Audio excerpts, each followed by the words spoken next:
ایده این ویدیو خیلی یهویی به ذهنم رسید. امروز اومده بودم باغ و مثل همیشه داشتم برای خودم قدم میزدم و عکس میگرفتم و اینجا استراحت میکردم که یهوی ایده به سرم زد که یکی از بازی‌های بچگیمون رو بهتون نشون بدم. برای همین خیلی دم دستی این ویدیو و بدون اینکه از پیش چیزی تعیین شده باشه براتون گرفتم، ولی خب امیدوارم خوشتون بیاد.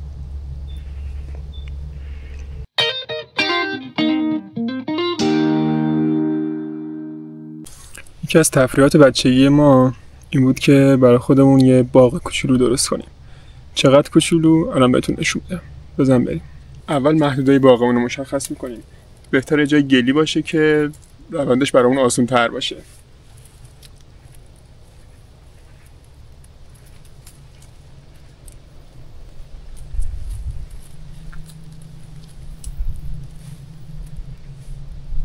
این از این.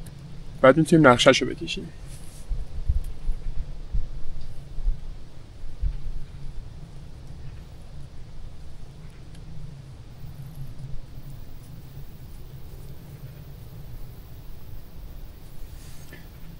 این راه وسط باغمونه. بریم ادامهش از نزدیکتر بهتون نشون بدم. حالا برای باغمون درخت پیدا میکنیم. به عنوان مثال یه درخت انگور،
من الان نصف باغمو تابستونی درست کردم، نصفشو بهاری و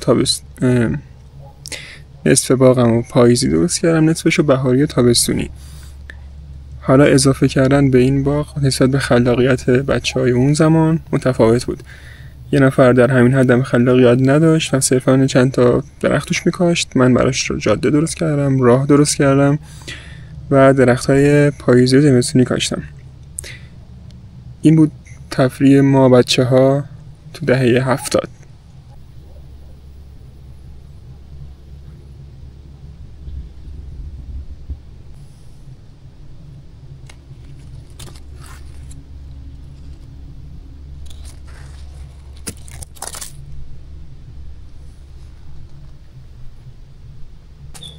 جدا ما بچه‌های مظلومی بودیم. ما اونقدر امکانات بازی نداشتیم.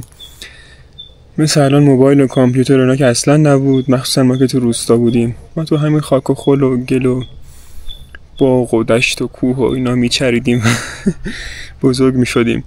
تفریحمون همین چیزا بود. حالا من چند تا مورد دیگه از تفریحات بچگیمون رو یادمه که اگر خوشتون اومد از این ویدیو حتما اونا رو براتون درست میکنم. اگر از این ویدیو خوشتون اومد ممنون میشم لایک کنید، سابسکرایب کنید و نظرتون رو برام کامنت کنید.